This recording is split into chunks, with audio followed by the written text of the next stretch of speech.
Anthony Moyles is with us this morning to talk to us about a bunch of different things. Anthony, we'd intended to talk to you a little bit about what you made of how everything is going right now, but obviously big news coming through from the GAA yesterday that there's going to be no activity, essentially, even training until July, and we won't see any inter-county stuff until, if we see any at all this year, until October. What was your immediate response to this? And now that you've kind of had a few hours to think about it, what do you think of this? I think it's probably sensible enough, Ger, in the sense of, they're probably biding themselves some time, with regard to, they don't want to be the first out the gap. They certainly don't want to be in a situation where they cancel things too early, and then, you have the likes of the, as you were talking about, the Bundesliga, or you have other various different, sports coming back, field sports coming back, over the next 3 to 4 weeks. I think it's really a buying of time for the next 4 to 6 weeks to see how kind of things progress. And, obviously, they're taking plenty of advice from the HSE, I would imagine. Of course they are. And really it's going to be dependent on that. The safety of the players, the safety of people around the players, be it family members, people within clubs, that's paramount. And, you can argue both sides of it relative to the economy and everything else. But, when you're an amateur sports person, you're not getting paid to do the job. And essentially, that's what it boils down to. That is the difference between, say, some of the I suppose, the pressure that is being applied on other sports, rather than, what we have here in the GAA.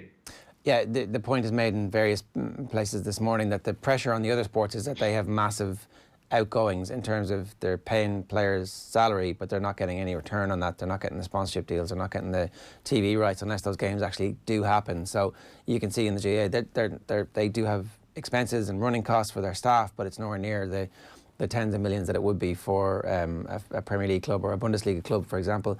The other thing that they've done is, and I know Alan Milton has told John Duggan this morning, that they were concerned about video being taken of people breaching social distancing protocols. Now, if people breach social distancing protocols, they have cover. They've said, look, this isn't actually what we're telling players not to go training.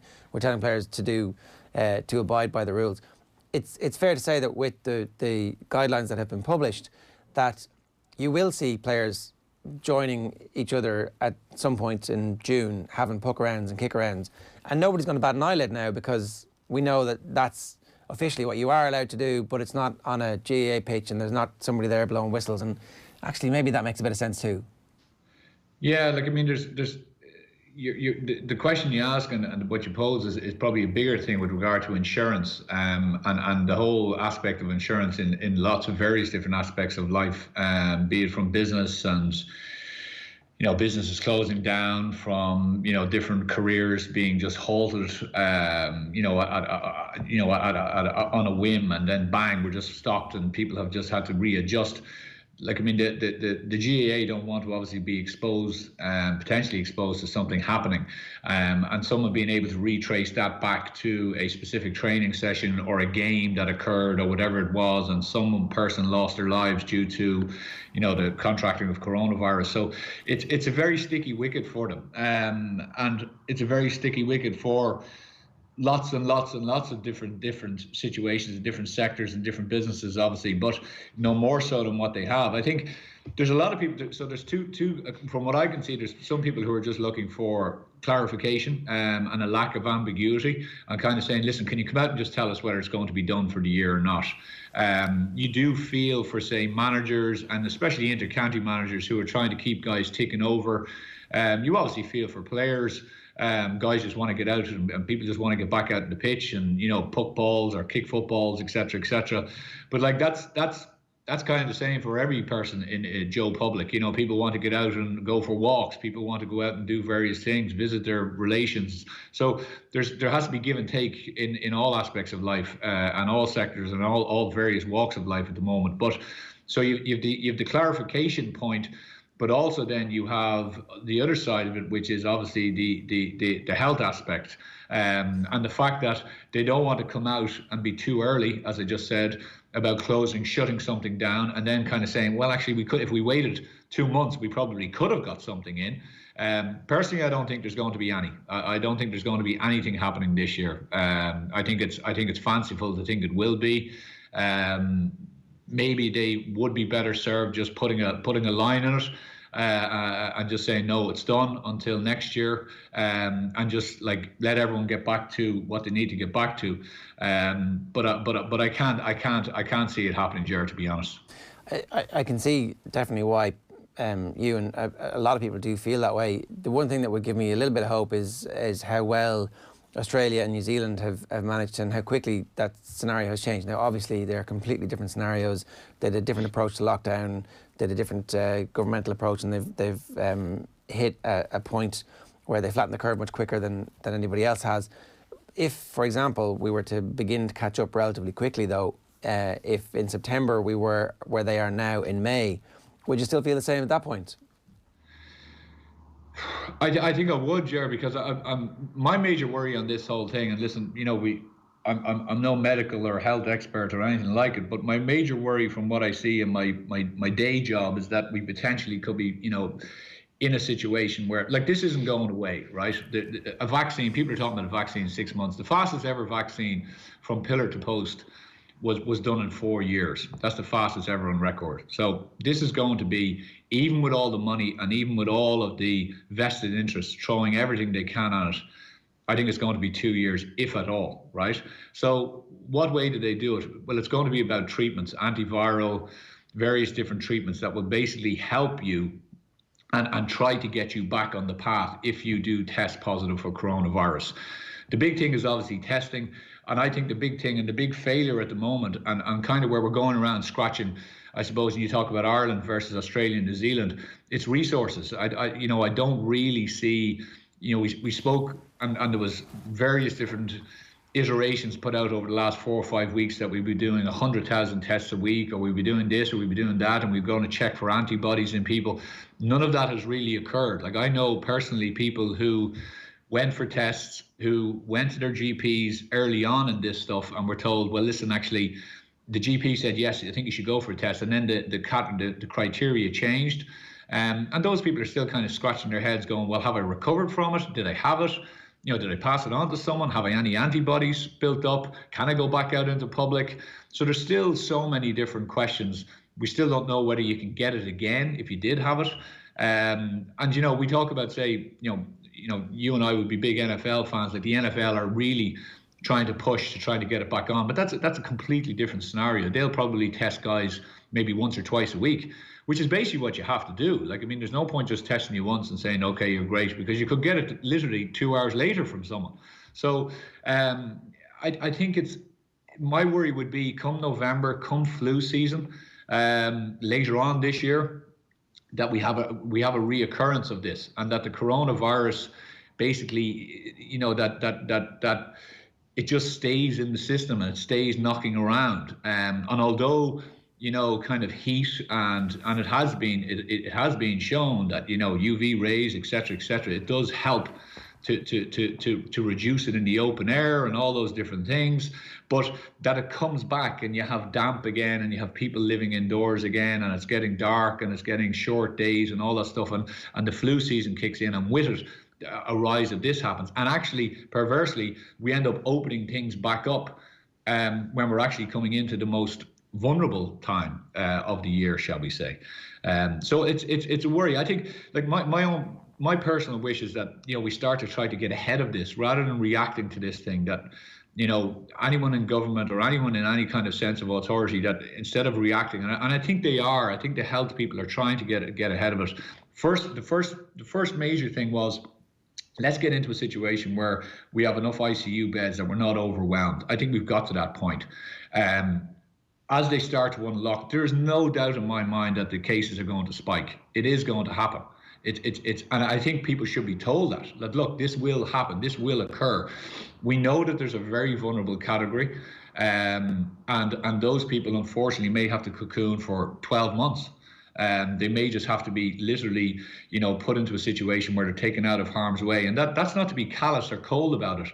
But the flip side is that the likes of our age group, shall we say, who are out in the workforce, we can't be allowed then just to kind of stay at home and the economy just be shut down, because if that happens, you'll end up coming back out of it in 12 or 14 months, and you will have a myriad of more problems. In other words, you could potentially looking into an economic depression, never mind a recession, out of all of this. And that's the real challenge that's kind of overhanging governments and officials with how to actually manage this situation, because there's the worry of it coming back. There's the worry about all of the different reoccurrence, and then obviously there's the fallout of what occur, and obviously there's the worry, which is of course there, which is of the potential debt rate, etc., that happens. So it's a tough situation, Ger. There's no doubt about it, and I think we're in a hope phase at the moment. I think we really are. I think there's a lot of hope out there. I hope that hope is 100% correct, and I really do think that a vaccine, if it was to come great and early, it would be amazing. It would be fantastic. But looking at reality and looking at science and looking at all the data that has been out there for all the certain different things that have happened over the last 150 years with regards to any pandemic, and advancements in medical science, and listening to those people, a vaccine and something like that, which is going to be a panacea for all of this, I really can't see it happening for a long time, if at all. Yeah, so we've got to learn to live with it is essentially what you're talking about, and how that society looks is something that we should all be talking about now, because if the economy is completely screwed, then that society is going to be very difficult for us to manage, to live in, all the issues that come with the word depression. We should be talking about that, because I think, you don't want to worry people, but like, it's hard not to be worried. That anxiety about what everybody's jobs are going to look like, what the economy is going to look like, and what our kids' future is going to be in this country. And traditionally we haven't dealt very well with bad times economically without sending a bunch of people to live in Australia or England or America or the rest of Europe. That's not going to be an option this time, because none of those countries are going to want to take people from us, and nobody's going to want to go there because they don't have any jobs either. So how do we avoid a depression? Whew. How long have we got for that one?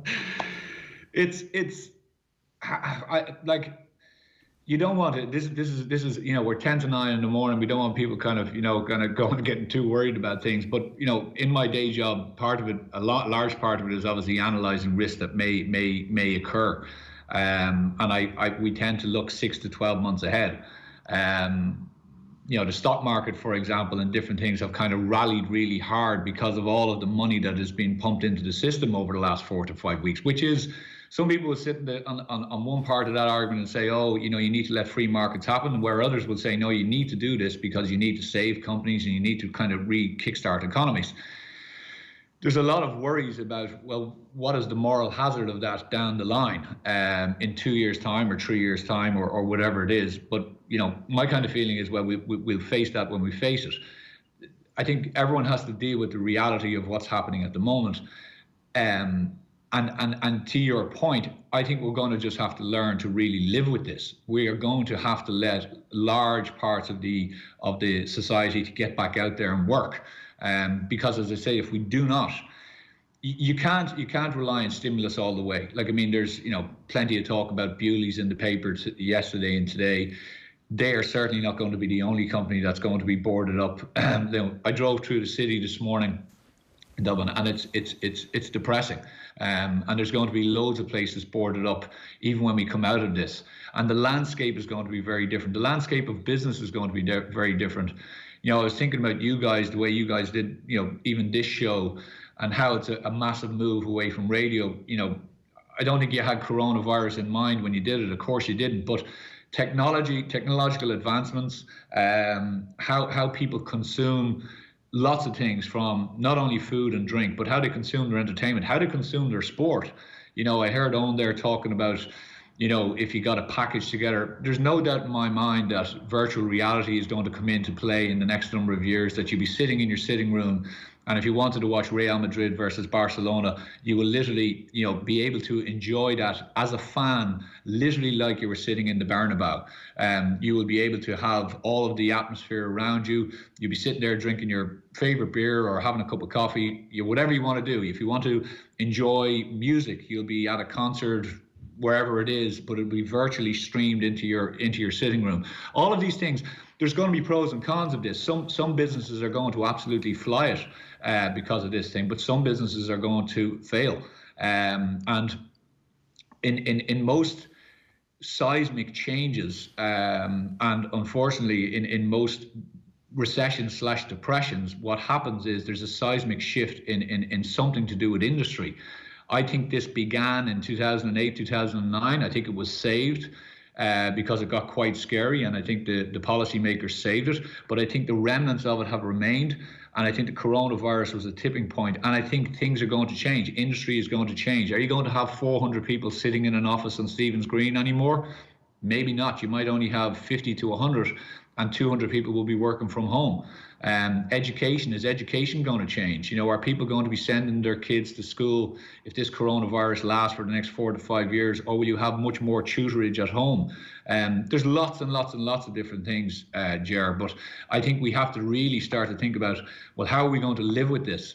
If I get sick tomorrow, or if I feel symptoms coming on, I have to be able to say, right, bang, I'm self-isolating, I'm going home, I'm cocooning, I ring the powers that be, I try to get a test, and if it gets really bad, I go into hospital. But if I'm okay in 2 or 4 weeks' time, I come back out and I come back to work. And I think that's unfortunately, or fortunately, the way it's going to have to be. We're going to have, because I really don't think this is going away anytime soon. When it comes to, there's no question about it, it's going to spark some sort of innovation, whether it's by necessity and we look back and saying, well, we had to adapt, or we might look back at it and say, well, that was at least one silver lining we could take from this situation. But when you think about the innovations, and you mentioned the potential sports entertainment innovations that could happen over the next couple of months, it's hard to see what the sustainable innovation is to allow sport to get back to a place where it's earning the same amount of money, because it is human beings through a turnstile crammed together like sardines in a tin, which accelerates so much of the sports body's growth and income. It's hard to see any sort of replication for that. Well, I think you still have that on. It may be just very, very different. It might be just the same as getting on a flight in the next 2 or 3 years. You will be tested as you go into the airport. You may have a temperature test. You may have to arrive to the airport with a note or something on your phone from your GP to say that you have, you're not positive for coronavirus. There will be longer lead-in times to get a flight. It might be 4 hours that you have to get to an airport rather than 2 hours prior to a flight, or a half an hour for some people. So, things, everyone will have to adapt. There will be a little bit of give and take on all of this. Requirements for masks may be that it's just mandatory. We just become. I was talking to a guy, who was over at the World Cup last year in Japan, and he says, when he reflects on it now, he says it's amazing to see how much they social distance in just everything they do. The wearing of masks is not looked down upon. It's pretty much taken as a matter of fact. There's no handshaking. There's actually a distancing even when they're sitting in cafes or whatever it is, and that's probably the way it's going to go. Why do they do that? Because they're used to this stuff. They've had SARS, they've had MERS, they've had bird flu, they've had it all. They understand what's required to kind of shut these things down and try to live with them. We're not. We just all thought that this is just something else that happens somewhere else and it won't get here. Well, it has got here now, and we have to adapt. And that means that everyone has to adapt, from the person who's producing from the producer to the supplier to the consumer, all the way down that chain, whether you're producing an entertainment show or sport, or whether you're producing a widget in business.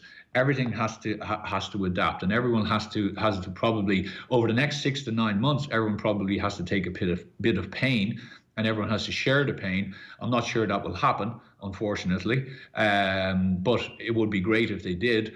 But from a sports situation, I think that's what you're going to find. And I think the big thing, Owen, is, you know, I think you may find that actually, and this is always the way. There's always a number of ways of developing revenue. And if, you know, we're producing a show which is the Premier League, think of the audiences that you may be able to touch that you were never able to touch because you actually enhance the product. It's not just watching it with Jamie Carragher and Gary Neville, that you have all of those different things that you mentioned, where you're actually, it's more of this fandom thing where you're, you know, maybe being brought down by a player into the tunnel, you know, by VR, you're meeting other players, you're down in the actual dressing room.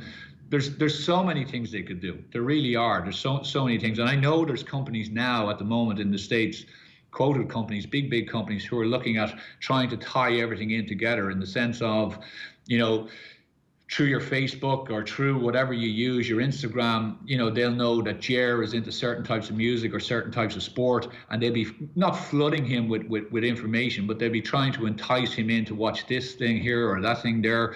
And you'll be getting much more selective advertising, much more specific to you, which will then make you enjoy the product and tap into that a lot more. And I think technology is really going to make advancements here. I think it's been slow enough to get going. Of course, there's been major technological advancements, but I think it's going to take another massive leap forward. And I think it's going to be, you know, it's going to be in every single person, no matter what age you are. I think people are going to grasp it. Like, there's people out there at the moment who would never have shopped online, ever. They would never have thought about it. And those people have shopped online over the last 4 to 5 weeks, and they've realized two things. One, they can do it.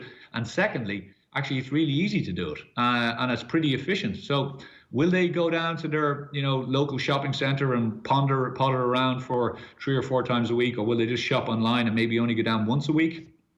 Probably. Yeah, it's going to have a transformative impact on on so many aspects of our lives, and we're only beginning to think that through. Fingers crossed, we're in that hope cycle where that is not catastrophic for the next generation and for us and for everybody else. That actually somehow this can be a V-shaped thing. Like I don't see any credible analysis just yet from too many places going, oh, this is okay. The rebound is going to be very quick. So. I don't know, are you hopeful that things will actually be handled in such a way that the recovery can be relatively quick? Yeah, I didn't answer that for you, an apology, but I think I'm an optimist, even though I probably don't sound it. But I am, and you know, I think human nature, people don't want to wallow in misery, you know, but cycles and economic cycles, you know, when you go into your economics class in first year in college, you learn about your different cycles. You learn about your depressions and your recessions and your recoveries and and unfortunately, over the last number of years, probably 10 or 15 years, policymakers and vested interests have tried to interject on those points along the way. And 08 and 09, even though it was pretty catastrophic, it could have been a lot worse. And some people would feel it should have been a lot worse because it would have really, I suppose, healed the system of a lot of excesses, right? Now, we can go back into all the bailouts and we know all of those different things. Certain people were saved and da-da-da-da. We're basically right back into the same situation again.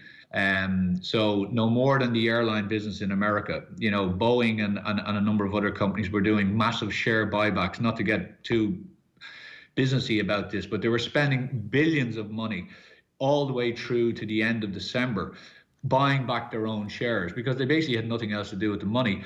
And then lo and behold, 2 months later, they're looking at the government to bail them out because now they're saying, well, we have no money. So some people are saying, well, if you had kept the money that you just wasted on your own shares at a really high price, you now could have had money. So that's a kind of that's symptomatic of an awful lot of things, i.e. saving for the rainy day. Governments, corporates, even households have to do it. And that's why people would say, well, you know, why can't we do it when you know, from a government situation? Because always when there's money, the people saying, oh, you got to spend it. You got to get new roads. We got to get this. We got to get stadiums. We got to get different things built. And it's a very sticky wicket. Most politicians are only in for short term and they want to go out, you know, kind of on their shield. So they'll do what the public wants. Unfortunately, my worry is that this whole situation could, and I mean it could really put us into a pretty drastic. Okay, let me phrase it this way. I think we're going to really bounce and be okay out of this short term, because the policy response will be very hard. I think there's been an awful lot of money thrown at it, and I think everything will seem like it's back okay, as long as, that we get the treatments. I don't think we'll get a vaccine. If we get a vaccine, absolutely brilliant. But as long as the treatments can get a handle on it, and things will recover. But my worry will be that there will be, and I can guarantee you this, there will be a bill to pay. Pascal Donoghue already mentioned it yesterday, and that bill will have to be paid with more taxes, more austerity, etc., etc. The landscape will change, as you mentioned. Pubs, restaurants, various different things will change. So there could be a massive unemployment situation with regard to the young. People 20 to 25 to 30 years of age, and these people might get a real pain in their arse, to be honest, because they've already come up through 08, 09. They've just thought that things are going to start. You've seen the way the election vote went the last while in the last election, because there was talk of people not being able to get onto the housing market, people not able to get out from underneath their parents, people not able to do so. That swell of opinion will only grow if that youth unemployment increases. That causes a lot of social unrest, a lot of social upheaval.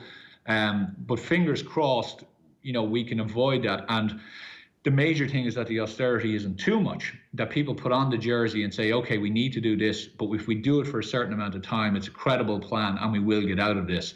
And that's my big thing, Ger. I think planning and trying to get ahead and not treating people like fools. I think the general public in Ireland, and indeed around the world for the most part, if you lay out a plan as well as you can and you say, look, this is where we're trying to get to, and this is the reason why we're making these decisions, and that's the same as the GAA or whatever it is.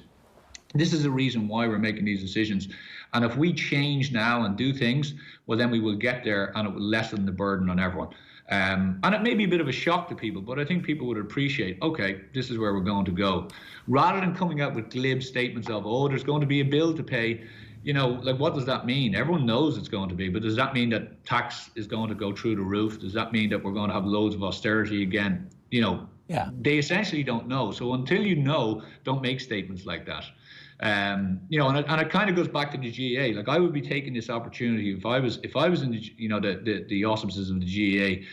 This is a time to get ahead of things in the GAA. This is a time to say, okay, we've had major issues over the fixture list. We've had major issues over the calendar for the last number of years. Now the calendar has basically been suspended, right, through no fault of their own. But how can we come out of this, just as we were talking about businesses, how can we emerge out of this a different association? How can we get ahead of this and actually come and become a completely different association that serves everyone really well, that is fit for purpose, that doesn't go on for basically 12 months a year, that is much more confined, much more as a product, to go back to Owen's point, that people want to watch it, whether you go to the games or not. It can be really marketed, it can be really pushed, and it can be enjoyable, and it doesn't have to take up, as I say, all year around to play, whether you're an inter-county or a club player. So, there's lots and lots and lots of things that I think, and I think the people who will adapt well and the people who will survive this, and I mean that in a general sense, are the people who now sit back and go, okay, how do I take stock of this, and how do I